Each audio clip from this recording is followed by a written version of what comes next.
रणनीति मनुष्य की हो सकती है, पर नियति केवल नारायण की होती है।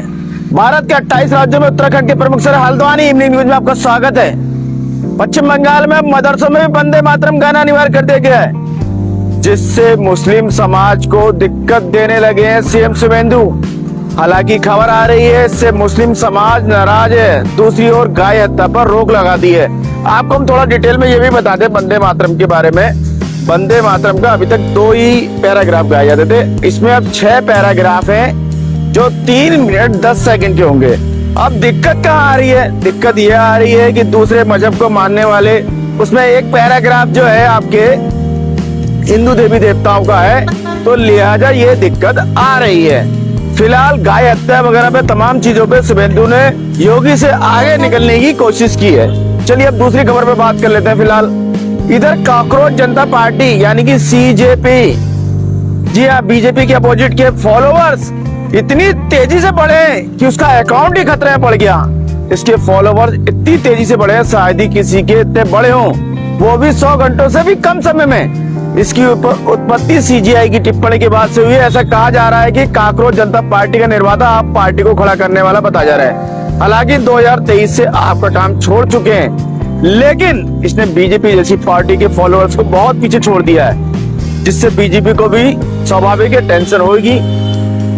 इस शख्स का नाम है अभिजीत दीपके, जो सिर्फ और सिर्फ 30 साल का है और अमेरिका की बॉस्टन यूनिवर्सिटी से पत्रकारिता में ग्रेजुएशन भी कर रखा है। इसने 2019 से लेकर 2023 तक आप पार्टी का काम देखा था, जिसमें हाल में ही 2023 में लास्ट में मनीष सिसोदिया के संग कोऑर्डिनेटर था उनका।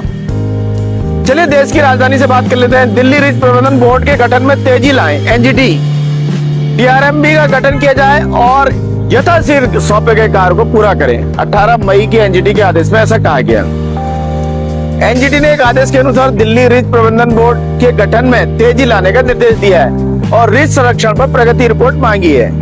दिल्ली में 3 दिवसीय परिवहन हड़ताल, वाणिज्यिक वाहन चालकों के संघों ने समर्थन किया, किराए बढ़ाने की मांग की। इन लोगों का कहना है कि इनके 3 साल से रेट नहीं बढ़े, ऐसा इनका कहना था। माननीय और आलोचना के बीच एक पतली रेखा होती है। राघव चड्ढा द्वारा व्यक्तित्व अधिकारियों के संरक्षण की मांग पर दिल्ली उच्च न्यायालय का फैसला। इसमें शशि थरूर मामले में दिए गए पूर्व उदाहरण का हवाला दिया गया, जहां अदालत ने कांग्रेस नेता की विशिष्ट भाषण शैली और व्यवहार के कारण उनके व्यक्तित्व अधिकारियों की रक्षा की थी। दिल्ली में पिछले 24 वर्षों में मई सबसे गर्म रात दर्ज की गई।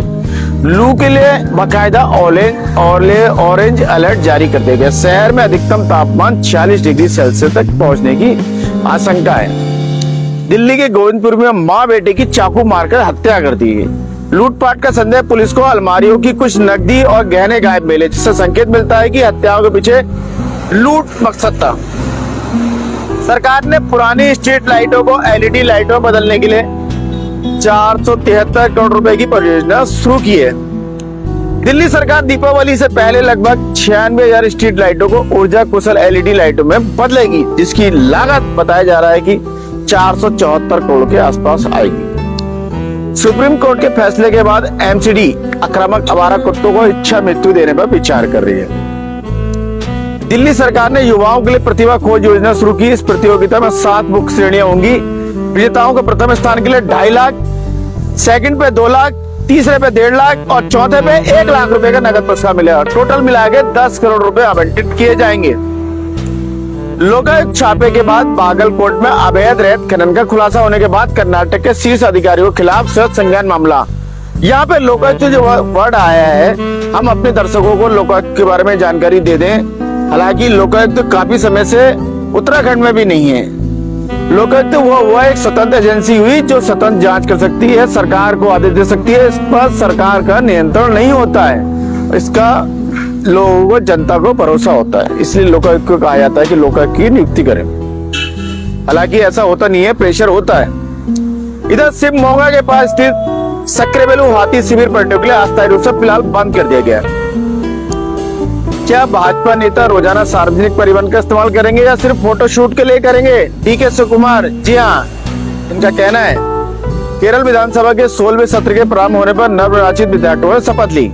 कार्यवाहक अध्यक्ष जी सुधाकरन ने 3.5 घंटे के समारोह की कार्रवाई का संचालन किया। केरल के पूर्व वित्त मंत्री थॉमस आइजैक ने यूडीएफ के खाली खजाने के दावे पर सवाल उठाया।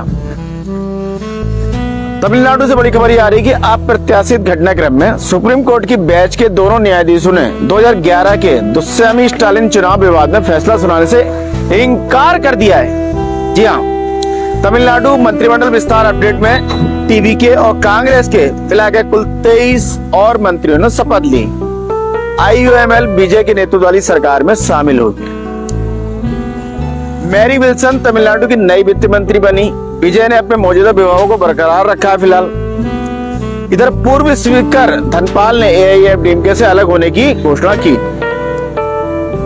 विजय की बच्चों से वोट मांगने की अपील। जी हाँ, मद्रास उच्च न्यायालय में याचिका दायर कर चुनाव आयोग से जांच की मांग की है। पश्चिम बंगाल के शुभेंदु ने कहा, बंगाल सरकार अवैध घुसपैठियों का पता लगाएगी, हटाएगी और निर्वासित करेगी, यानी सीधे डिपोर्ट। पश्चिम बंगाल सरकार ने राज्य के 5 जिलों में भारत बांग्लादेश की सीमा के 27 किलोमीटर की जो हिस्सा था, वहां बाढ़ लगाने के लिए जमीन दे दी है। बंगाल के फाल्टा में पुनर्मतदान में 88% मतदान हुआ है। मतदान हालांकि शांतिपूर्ण रहा, लेकिन यहाँ का जो जहांगीर था, मेन जो MLA था, उसने कोई इंटरेस्ट नहीं दिखाया। लगता है कि प्रेशर पड़ रहा, जो भी कुछ कह सकते हैं। फिलहाल मध्य प्रदेश से खबर ये आ रही है कि सुप्रीम कोर्ट ने अडानी की मध्य प्रदेश कोयला ब्लॉक परियोजना के लिए वन मंजूरी में हस्तक्षेप से बिल्कुल इनकार कर दिया। टीसा शर्मा हत्याकांड में फरार पति ने जबलपुर उच्च न्यायालय ने जमानत के लिए अर्जी दी। इससे पहले एक मजिस्ट्रेट अदालत ने उसकी अग्रिम जमानत याचिका खारिज कर दी, जबकि उनकी मां सेवानिवृत्त जिला सत्र न्यायाधीश गिरिवाला सिंह को जमानत दे दी गई है। उच्च न्यायालय के फैसले के बाद हिंदू याचिकाकर्ता ने मध्य प्रदेश के भोजशाला में श्रद्धालुओं के लिए मुफ्त प्रवेश की मांग की है। इधर बिहार मंत्रिमंडल ने गया और बैंकॉक के बीच सीधी उड़ान संचालित करने के लिए 10 करोड़ 40 लाख रुपए के लिए अनुदान की मंजूरी दी है।